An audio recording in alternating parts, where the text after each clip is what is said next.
अस्सलाम वालेकुम नाजरीन, समा के डिजिटल प्लेटफॉर्म से लाइव आ चुके हैं हम लोग। PSL का बादशाह ये हमारा प्रोग्राम है। ये यूट्यूब पे भी आप समा के लाइव इस प्रोग्राम को देख सकते हैं। फेसबुक लाइव पर भी हम मौजूद हैं। आज एक और बड़ा मुकाबला है कराची किंग्स और इस्लामाबाद यूनाइटेड के दरमियान। जिस तरह दो मैचेस गुज़िश्ता जो मैचेस हुए हैं, कल वाला मैच छोड़ के इससे पहले दो मैच हुए, बड़े क्रंच मैच हुए, क्लोज मैच हुए, यानी कि आखिरी ओवर तक नतीजा कुछ ना कुछ पलट रहा था कि इसके हक में कभी उसके हक में। तो आज का मैच है वो जिस तरह कराची किंग्स है वो बैटिंग कर रहा है, क्या होगा, कितना स्कोर होगा, ये बात भी हम करेंगे और गुज़िश्ता रोज़ जो मैच हुआ है उस पर भी बात करेंगे। तो हमारे साथ जो आज पैनल हैं वो हमारे सीनियर प्रोड्यूसर हैं बाबर ख़ान, वो मौजूद हैं, समा के स्पोर्ट्स कॉरेस्पॉन्डेंट हैं खज़र आज़म वो मौजूद हैं, और जबकि हमारे साथ मौजूद होंगे कादिर ख्वाजा जो हमें लाहौर से ज्वाइन करेंगे। बाबर भाई, एक और कराची आज इम्तिहान से गुजरने वाला है, फतह नसीब हो जाएगी आज, उनका खाता खुल जाएगा। जिस तरह उन्होंने टीम लॉन्च की है उससे तो मुझे लग रहा है उन्होंने पैनिक बटन दबा दिया है। एक साथ 4 चेंजेस कर दिए उन्होंने टीम में। इमरान ताहिर जो उनका विकेट टेकिंग बॉलर था पिछली दफ़ा, जो विकेट और मतलब बड़ी अच्छी परफॉर्मेंस PSL में रही इमरान ताहिर को, उन्होंने बिठा दिया उसको। समझ में नहीं आया। बैन कटिंग को बिठाए, चले समझ में आता है कि क्रंच मौके पे वो रिजल्ट नहीं दे सका जो उससे डिमांड कर रहे थे, उसको बिठा दिया। कासिम अकरम को उन्होंने बिठा दिया। 4 और मीर हमजा तो क्योंकि इंजर्ड हो गए थे, एक फोर्सली चेंज हुआ उनका। 4 चेंजेस उन्होंने कर दिए। जेम्स फुलर को लेकर आए, जेम्स विंस को लेकर आए थे, लेकिन वो भी पहले ओवर में आउट होकर चले गए। मतलब कि उनका आना ना आना बराबर ही हुआ है जो उन्होंने 4 चेंज किया था। तो ये जो 4 चेंजेस किए उससे तो मुझे ऐसा लग रहा है कि जैसे कराची पैनिक हो गया बिल्कुल, और अगर इतनी पैनिक सिचुएशन में वो ग्राउंड में उतरेंगे तो फिर रिजल्ट हासिल करना बड़ा मुश्किल होगा। क्यों एक मैच के बाद चांस तो लिया जा सकता था, अभी तो आगे मैचेस और भी पड़े हुए हैं, हो सकता है वो टीम दोबारा जेल हो जाती है। ज़ाहिर है एक मैच पे तो जज नहीं किया जा सकता। कहीं लगता है आपको कि बहुत जल्दी उन्होंने तब्दीलियां कर दी, या कोई इत्तेफाक बन नहीं पा रहा था मैनेजमेंट और कप्तान में कि यार इसको भी हटाओ उसको भी हटाओ, तो उन्होंने चारों ही हटा दिए? देखें, जो कराची मैच हारा है ना वो पेशावर की टीम से हारा है, और पेशावर का जो कप्तान था ना वो बाबर आजम था। वो मैच एक अलग ही टसल वाला मैच था, और वहाँ पे एक अजीब सी मतलब एक जंग जैसा एक समा था। आमिर और बाबर की लगी हुई थी, इमाद और बाबर की। तो बाबर ने सिर्फ मैच नहीं जीता, बाबर ने इमाद और आमिर की पिटाई भी बहुत लगाई। मतलब 42 रन दे दिए, कोई विकेट नहीं ली। तो ये जो एक प्रेशर है ना कि यार हम हार गए, वो इतने ज़्यादा पैनिक हो गए। आमिर वाली बात हम करेंगे। खिजर, आज जिस तरह बाबर भाई ने अच्छा पॉइंट उठाया, पैनिक कर गया है कराची। 4 चेंजेस, इतना बड़ा मैच नहीं है आज जो इतनी ज़्यादा तब्दीलियां कर ली जाए। क्यों इतना ज़्यादा कंफ्यूज का शिकार नज़र आ रही है कराची किंग्स? हालांकि बड़े खिलाड़ी हैं उनके पास।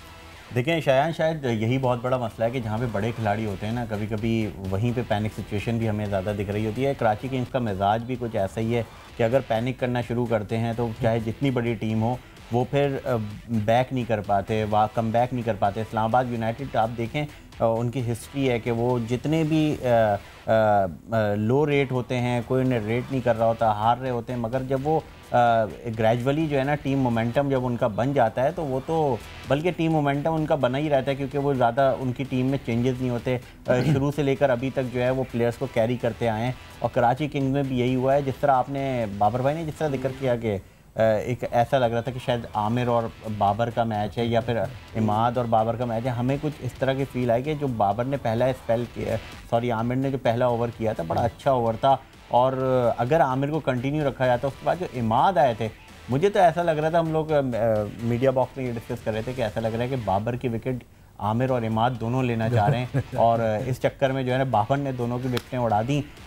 तो ये जो सिचुएशन है ना, आज के जो 4 चेंजेस हैं, बाबर से क्या ऐसा मसला हो गया है? बाबर एक यार ना किसी को कुछ कह रहा है, वो अपनी परफॉर्मेंस से जवाब दे रहा है, तो इन्हें भी तो चाहिए ना। क्यों? मुझे लगता है कि मुझे ऐसा लगता है कि देखिए बात ये है कि वो जो एक हेल्दी कंपटीशन होता है ना खिलाड़ियों के दरमियान मुकाबला, वो तो बहुत अच्छा होता है कि ज़बरदस्त एक मुकाबला होना चाहिए एक और इससे शायद इवेंट को हाइप भी मिलती है, मगर खामखा मुझे गैर ज़रूरी हाइप, गैर ज़रूरी आमिर के एटीट्यूड से ऐसा लग नहीं रहा था कि वो एक हेल्दी, जिस तरह उन्होंने बिल्कुल सही बात कर रहे हैं। ये मैं कहूंगा प्रोड्यूसर को वो तस्वीरें चला दें आमिर की, हमने उसको डाउनलोड एग्रेशन खामखा का पहला ओवर है, आप उसका एग्रेशन उससे पहले देखें ना शायान, उससे पहले ये गैर ज़रूरी सा स्टेटमेंट, मतलब वो स्टेटमेंट मेरा ख्याल बनता नहीं है कि आप बाबर आजम को आप कहें कि मेरे लिए तो वो टेल एंडर्स की तरह है।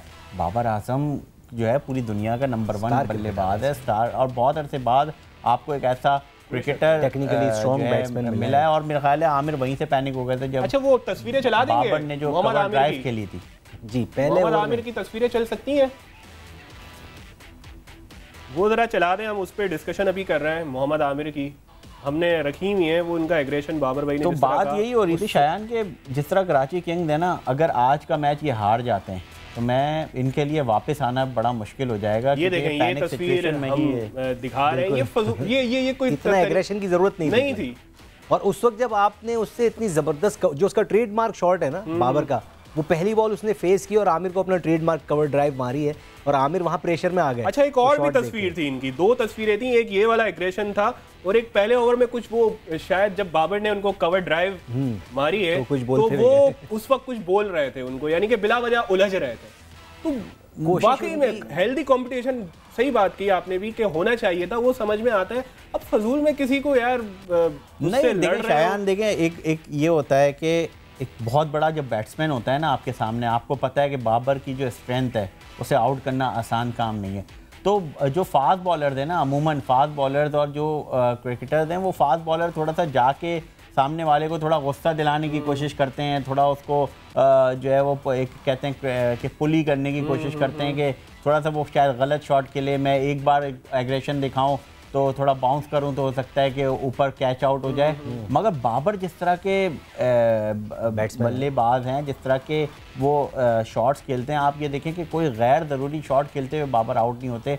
उन्होंने उस को भी जो है ना अपनी कवर ड्राइव के थ्रू, बड़ी प्यारी कवर ड्राइव थी, उसके थ्रू जो है उन्होंने जवाब दिया। मगर ये है कि एक कंपटीशन लगा हुआ है, जाहिर सी बात है। बाबर आजम एक कराची किंग्स के वो प्लेयर जिन्होंने अपनी टीम की तरफ से सबसे ज़्यादा 2500 रन स्कोर किए हुए थे, और फिर उसके बाद जो दूसरा नंबर आता है शर्जील का नंबर है तकरीबन 700-750 रन है। तो बाबर तो उठ के अब चले गए हैं उस कैंप में। और मज़े की बात यह कि जिस टीम के खिलाफ उन्होंने सबसे ज़्यादा बाबर ने स्कोर किया हुआ था वो थी पेशावर ज़िल्मी। तो शायद पेशावर ने भी कहा कि भाई बाबर को ही उठा लो, यही हमारे खिलाफ सबसे ज़्यादा स्कोर कर दिया। बाबर अब जो है वहाँ पे देखें उन्होंने अपनी क्लास दिखा दी है। बाबर ने लेकिन ये साबित कर दिया कि आप बातें जितनी भी कर लें, ग्राउंड में जो परफॉर्म करता है वो जवाब देता है। ये जिंदाबाद, ये बात ग्राउंड में परफॉर्म करके दिखाया। फेसबुक लाइव और यूट्यूब पे भी अगर हमें कमेंट्स कर रहे हैं, कोई आपके सवालात हैं, आप हमसे उसके जवाब ले सकते हैं। क्या आप समझते हैं कि कराची किंग्स जो मैच खेल रहा है इसमें कुछ तब्दीलियां होनी मजीद चाहिए थी या नहीं करनी चाहिए थी? बैन कटिंग नहीं है और खिलाड़ी नहीं है, तो हम आपके जवाबात भी देंगे, हम आपके सवालात को इस प्रोग्राम में शामिल भी करेंगे।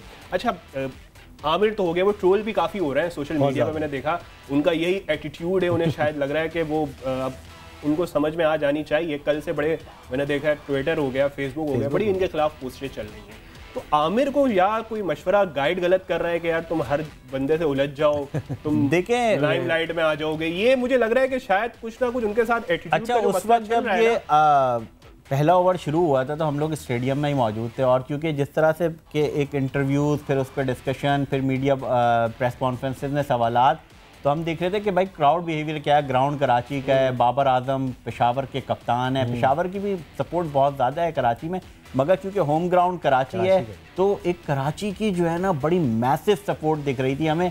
मगर जब बाबर आजम और आमिर रनर अप से भाग रहे थे बॉल करवाने के लिए, तो आमिर की आवाज़ें शुरू हुई, तो ग्रेजुअली जो है ना फिर पूरे ग्राउंड में बाबर की भी आवाज़ें शुरू हो गई।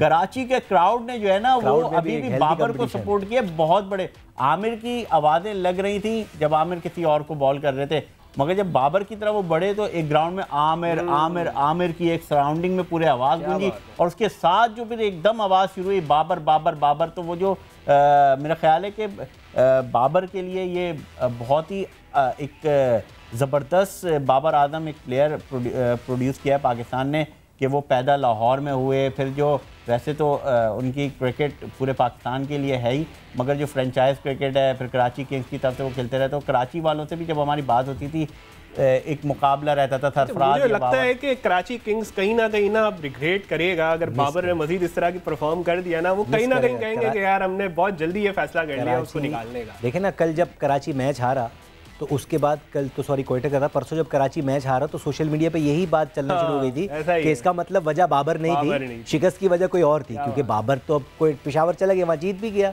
इट्स मीन कॉम्बिनेशन में सिर्फ बाबर मिसफिट नहीं था, कुछ और भी प्रॉब्लम जल्दी कर देते हैं। अभी पहला मैच है और मेरा ख्याल है कि ये जो मैं उसको दूसरे मायनों में देख रहा हूँ, क्योंकि देखें आप अगर जो इस वक्त ओवरऑल सिचुएशन चल रही है, पाकिस्तान सुपर लीग की वो हाइप नहीं थी।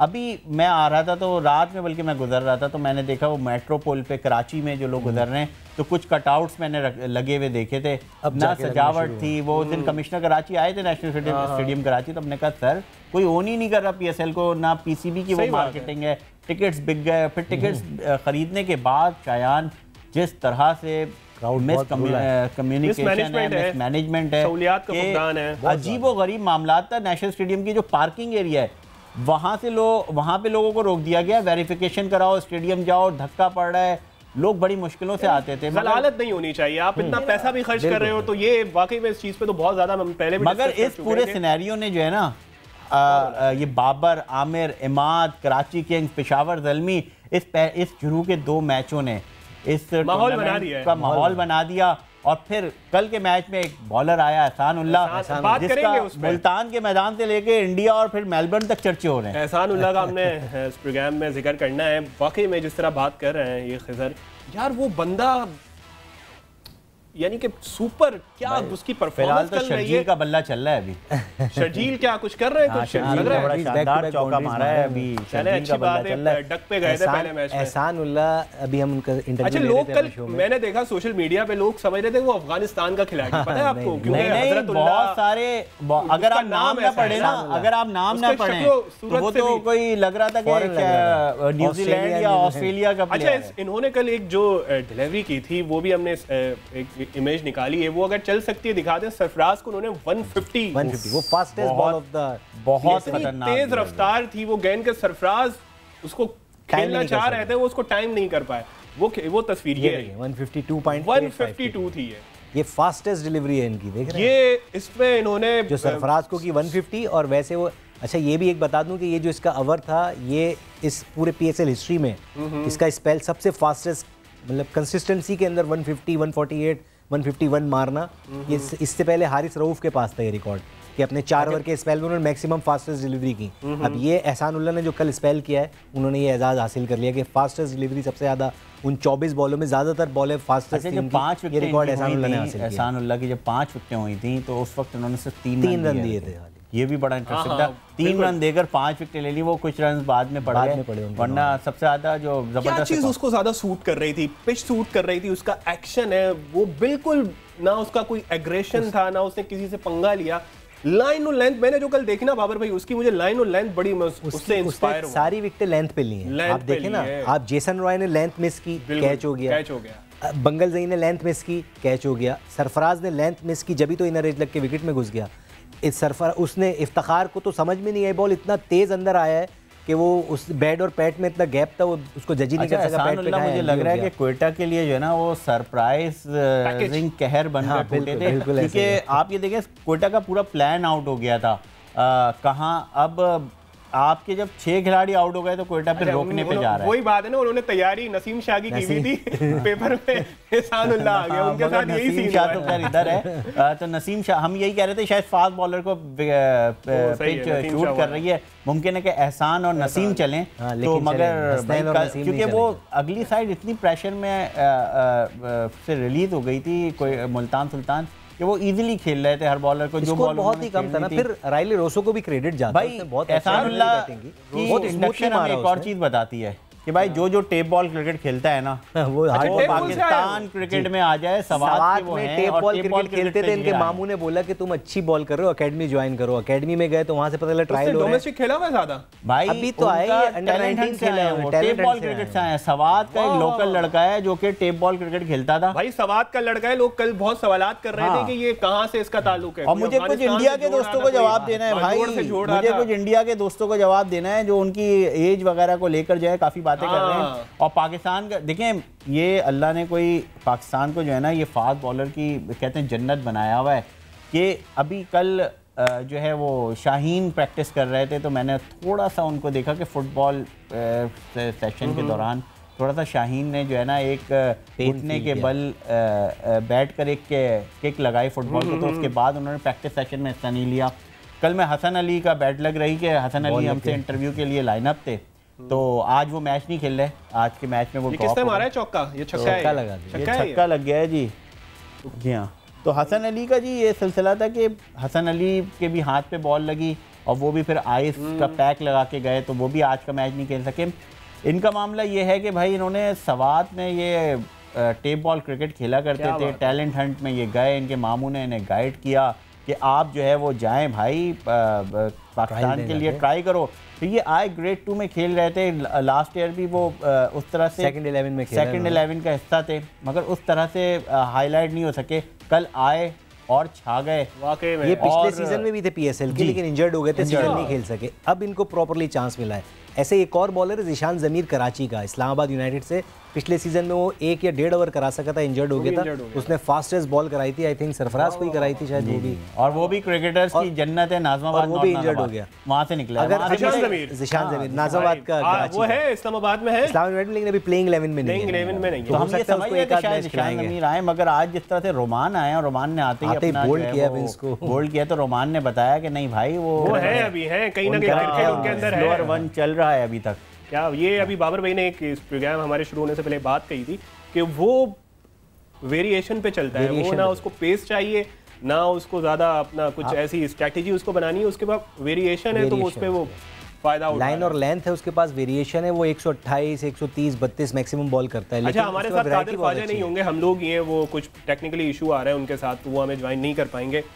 उमर अकमल, मैंने कल बड़ी उनसे तवक्कुआत लगाई थी। मैं एक मिनट में दो सवाल मेरा भी है और मैं खुद भी उससे कुछ बात करना चाह रहा हूँ। उमर अकमल यार, मेरी तो बड़ी कल ख्वाहिश थी कि वो बंदा है ना चल जाता, क्योंकि जिस क्रूशियल सिचुएशन में मौका था उसको अपने आप को प्रूफ कर सकता था। वो जब आपके 4-5 आउट हो गए तो गो के उनकी बैटिंग लाइन बहुत लंबी थी कोयटा की। हफीज 8वें नंबर पर आ रहे हैं यार, पर मुझे इस पे बात करते हैं हम। हफीज 8वें पे आ रहे हैं, उमर अकमल को प्रॉपर मौका था कि वो खेलते, अपनी शो करते, डेवलप करते, इंटेंट करते उनकी तरफ से। खैर वो ना उनकी बैट पे बॉल आ रहा था, मैंने कल जो 2-3 चीज़ें देखी और मुझे वो रिदम भी उनका नज़र नहीं आ रहा था। उमर अकमल के बाद चांस उनको मिल रहे हैं, वो बार बार ये इस तरह की बातें करते हैं कि रोते हैं कि मुझे नहीं चांस दिए जा रहे हैं। कभी रमीज़ राजा की बात करते हैं, ठीक है, तो इस तरह की बातें करते हैं, तो क्यों उमर अकमल को वो नहीं हो सका कल परफॉर्मेंस? उमर अकमल के हवाले से कामरान अकमल से भी बात हुई थी, तो कामरान अकमल ने कहा कि मैं कुछ नहीं बोलूँगा, आप लोग जो बोल रहे हैं वो बोलें। और वो भी कंसर्न हैं, आया कि उनके भाई हैं, मगर परफॉर्मेंस के हवाले से वो चाहते हैं कि परफॉर्म करें, मगर कह रहे हैं। तो उमर अकमल का देखें, कल का जो मैच था ना, इब्तदाई जो 3 मैचेस हुए उसमें मुझे 2 लोगों का, जिस तरह आप उमर अकमल के हवाले से बात कर रहे हैं, कल का जो पूरा का पूरा प्लान था कोयटा ग्लैडिएटर्स का ना, वो तहस नहस हो गया था। और उसको वो क्रेडिट जाता है कि एक टीम तैयारी करके उतरती है, प्लान करके उतरती है। कि अब आप कह रहे हैं 6 खिलाड़ी आउट होगा, उसके बाद कोयटा ने, आपने देखा था थोड़ा सा कोशिश कर रहे थे कि बॉल को रोकें और थोड़ी पार्टनरशिप बनाएं और थोड़ा मैच को डीप करें। तो अब अगर यही प्लान होता तो फिर हफीज़ को ऊपर भेजना था, मगर कभी कभी हफीज ने भी कुछ आते के साथ ही कुछ नजर नहीं आ रहा था। जब हफीज आए थे उस वक्त तक तो कहानी। उमर अकमल के बारे में आप बाबर भाई आपका क्या लगता है? उमर अकमल अब फिनिश हो गए, उमर अकमल का चैप्टर ये जो फ्रेंचाइजीज हैं वो ये मेरे ख्याल से आखिरी एहसान किया गया। उन्होंने कहा था कि उनके लिए आखिरी एहसान है, अगर तुम प्रूव कर जाओ तो कर जाओ। लेकिन अब मुझे नहीं लगता कि वो सीरियस नहीं है, अपने साथ सीरियस नहीं है। मतलब कल उनके पास इससे अच्छा चांस क्या, सब कुछ वही था। रॉयल रोशन ने कैसी बहादुरी के साथ यार इतनी ज़बरदस्त इनिंग की और फिनिश किया मैच उसने। देखें वही वाली बात है कि ये जो प्लेयर्स हैं ना, अभी पहले दूसरे तीसरे मैच हैं। इस्लामाबाद यूनाइटेड की जो मैं बात कर रहा था, अभी शो में भी बात हो रही थी कि जो उनका कॉम्बिनेशन है ना, वो शुरू से लेकर अभी तक, अब ये रोमान खेल रहे हैं इस्लामाबाद यूनाइटेड से। अब देखिए रोमान ख़तरनाक तरीन इंजरी मसाइल से गुजरे हैं, उन्होंने 2 साल बाहर रहे, वो 2 साल तक बाहर रहे, वो टीम के लिए नहीं खेल सके। तो इस्लामाबाद यूनाइटेड ने उन्हें बॉलिंग कंसल्टेंट के तौर पे टीम के साथ रखा। उनका जो एक पूल था ना, वो नहीं टूटा, जो कोर था वो नहीं टूटा। इन टीम्स का मसला ये है कि अभी ये कॉम्बिनेशन सेट कर रहे हैं। अच्छा चलें आखिरी उस पर आ जाते हैं, कौन है आज का? कराची किंग्स सबने गए थे, हार गई थी कराची किंग्स, याद है ना 2 दिन पहले क्या हुआ? नहीं, लेकिन कराची किंग टोटली डिपेंड करती है शर्जील के ऊपर। अगर आज शर्जील सैकड़ा लगा देते हैं, स्कोर 250 देते हैं, तो कराची के बाद आप तवक्कुआत क्यों लगा रहे हैं? शर्जील मार सकता है, शर्जील में कैपेबिलिटी है, जब वो चलता है तो फिर चल सकता है। वसीम ने भी 2 दिन अच्छा, इनके पास एक और एडवांटेज है इस वक्त, अगर शर्जील 50-60 भी कर जाता है ना, तो छठे नंबर पर इनके पास मैथ्यू वेड है। वो ऐसा खिलाड़ी है जो 12-15 बॉलें भी मिली ना, वो यूनाइटेड को नहीं मतलब देखिए मलिक और इमाद ने दिखाया है कि उनके अंदर पोटेंशियल है। अगर पार्टनरशिप अभी बड़ी लगी तो लंबा शुरू में खड़े हो जाते हैं तो मलिक और इमाद जो है वो मौजूद हैं टीम के अंदर पर जिस तरह से। अच्छा, आप कह रहे हैं कि शर्जील अगर चल गया तो फिर कराची किंग्स की लेकिन 200 लगाना पड़ेंगे इनको। अच्छा 200 तो इस्लामाबाद को भी हल्का नहीं ले रहे, क्योंकि इस्लामाबाद की बैटिंग बहुत स्ट्रांग है उनके पास। अभी देखें ना, एलेक्स हेल्स उनका नहीं है, लेकिन आपने स्टर्लिंग है उनके पास, स्टर्लिंग है, आजम खान है, आसिफ अली है, ठीक है ना, शादाब खुद बहुत अच्छी बैटिंग मारते हैं छक्के। शादाब इस्लामाबाद के लिए चौथे नंबर पर आते हैं, पिछला पूरा सीजन उन्होंने खेला, टॉप स्कोरर है अपनी फ्रेंचाइजी के लिए, तो वो बहुत अच्छी फॉर्म में। तो बैटिंग हल्की नहीं है। कर रहे हैं कौन आज ले जाएगा आज का मैच? देखें कराची किंग्स पैनिक में है। पहला मैच वो जिस तरह से हारे हैं वो ऐसा लग रहा था, और मैं कहता हूँ कराची किंग्स को जिस मैच में जितने चांसेस मिले, नो बॉल रन आउट में सोना, नो बॉल कैचेस का छूट जाना, उसके बावजूद वो मैच नहीं जीते। और मुझे तो नहीं, एक दो चेंजेस तो मुझे समझ में नहीं आनी कि इन्होंने क्यों किए। तो आपको तवक्कुआत नहीं है कराची? मुझे लग रहा है कि कराची किंग्स के आज हालात नहीं है। यानी कि आप कह रहे हैं कि इस्लामाबाद यूनाइटेड, और बाबर भाई आप कह रहे हैं इस्लामाबाद यूनाइटेड। मैं इस्लामाबाद यूनाइटेड को मैं भी कर रहा हूँ, क्योंकि 4 चेंजेस बहुत ज़्यादा कर दी। तो भाई ये प्रोग्राम अपने अख्तिताम को पहुँचा। देखते हैं, मैच चल रहा है इस वक्त और कराची किंग्स की बैटिंग जारी है और शर्जील खान इस वक्त कुछ लग रहा है मूड में कुछ बड़ा करने के। वो कि अब स्कोर देखें कितना लगाते हैं ये और कौन आज जीतता है मैच। तो सारे हमने टॉपिक्स पे बात की जो हमने पहले एहसान था, फिर मोहम्मद आमिर था, फिर इसके अलावा हमने उमर अकमल की परफॉर्मेंस पे बात की। तो मज़ीद इस तरह के टॉपिक्स हम सामने लाते रहेंगे, उस पर डिबेट करते रहेंगे। बाबर भाई भी हमारे साथ होंगे, खुदर भी होंगे और भी हमारे साथ पैनल में लोग जुड़ते रहेंगे। तो इस लाइव बाबर पीसीबी को बोल दे भाई कि अपना टाइम सेट कर लें। टाइम पे हमने बात करना भूल गए। टाइम भाई खुदा का वास्ता यार सेट कर लो, कभी 6 कभी 7 कभी 8 कभी यार लोग। अच्छा जो एक्सपेक्टेटर्स हैं वो भी हमें कॉल कर रहे हैं, भाईजान शो वो मैच कब शुरू होगा? चले इस पे हम भी यही पूछ रहे हैं कि भाई के शो में इस पे मजीद बात कर लेंगे टाइम पे। लेकिन खुदा का वास्ता है भाई कोई टाइम एक कर लो, 6 बजे या 7 बजे, उस टाइम पे एक बार बता दो बस हमें। एक बार बता दो ताकि हम लोग भी यार एक ही टाइम पे आते रहे ना। तो इसको खत्म करते हैं लाइव सेशन को, फिर हाजिर होंगे कल। देखते रहिए।